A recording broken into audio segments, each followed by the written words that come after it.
Hey guys, for this tutorial, I'm going to be showing you how you can make presentations using Canva AI.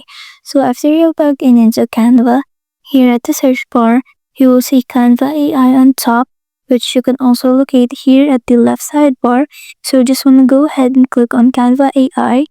Then you want to type in here what you want to generate. You can go ahead and write your prompt. For example, create a 20-slide presentation about the circulatory system.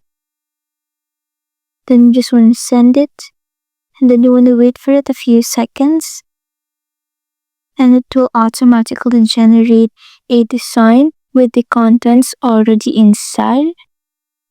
And after a few seconds, it will give you a few options here, which you can just go ahead and choose which presentation you like best.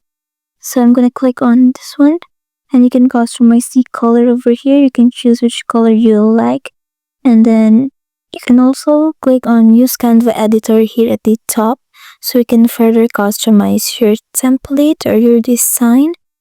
You can of course go ahead and change the layout if you want to change anything, and you can also go ahead and change the contents if you want to correct something. So it's as easy as that. Thanks for watching.